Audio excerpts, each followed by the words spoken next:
Concept of magnetic field में भी हमने आपको बी और एच का जो रिलेशन यहाँ पे बताया, बादल थोड़ा ध्यान दो, ये जो हमने बी और एच का जो कॉन्सेप्ट बताया कि कब बी होगा कब एच होगा, तो आपको बता दें वायु या निर्वात में या कहीं भी 100% अचुंबकीय माध्यम संभव नहीं है, कुछ न कुछ वहां की चुंबकनशीलता जरूर होगी। इस वजह से हम क्या करते हैं, चुंबकीय फ्लक्स घनत्व कोई लिखते हैं एच जो है, तो वहां पे अपन डिनोट नहीं करते। जहां पे 100% अचुंबकीय माध्यम हो वहां पे आप एच लिख सकते हैं, लेकिन अगर थोड़ा सा भी माध्यम में चुंबकनशीलता है तो उसको आप बी से प्रदर्शित करेंगे, पहली चीज। दूसरा सबसे बड़ा जो कॉन्सेप्ट है वो ये है कि आप हर एक जगह लिखते हैं वायु या निर्वात, वायु या निर्वात। आदर्श वायु या निर्वात की स्थिति कहीं भी संभव नहीं है। जब आदर्श वायु या निर्वात की स्थिति कहीं संभव नहीं है, मतलब प्रत्येक माध्यम में कुछ न कुछ चुंबकनशीलता जरूर हो, कोई ना कोई चुंबकत्व तो जरूर होगा। अगर कुछ ना कुछ चुंबकत्व है तो इसी वजह से हम इस एच को हटा के क्या करते हैं, बी यूज करते हैं हर एक जगह। लेकिन जब हम बिल्कुल से परफेक्ट अचुंबकीय माध्यम की बात करेंगे तो वहां पे हम डेफिनेटली क्या यूज करेंगे, उस फील्ड पर जो लगने वाला फोर्स होगा या फिर equal to M into H. अब ये एच जो है मैग्नेटिक फील्ड इंटेंसिटी एक वेक्टर क्वांटिटी है, ये फोर्स भी आपकी वेक्टर क्वांटिटी है, राइट। इसमें किसी को कोई डाउट?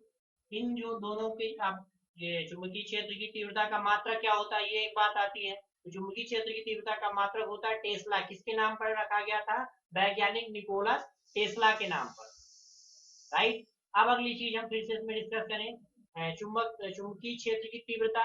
चुंबकीय क्षेत्र की तीव्रता क्या होती है, चुंबकीय क्षेत्र में रखा एकांक परीक्षण ध्रुव जितने बल का अनुभव करता है वो उसकी चुंबकीय क्षेत्र की तीव्रता कहलाती है। चुंबकीय क्षेत्र क्या कहलाता है, किसी चुंबक के चारों ओर का वह क्षेत्र जहां तक उसका प्रभाव होता है वो चुंबकीय क्षेत्र कहलाता है।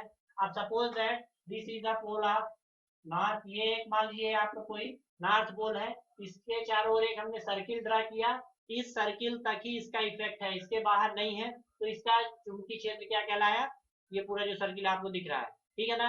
अब अगर एक समान चुंबकीय क्षेत्र है तो उसको आप पैरेलल लाइन से डिनोट कर सकते हैं, ठीक। असमान या परिवर्ती चुंबकीय क्षेत्र है तो उसको शो करने के लिए आप किसका इस्तेमाल करते हैं, असमान या परिवर्ती चुंबकीय क्षेत्र के लिए।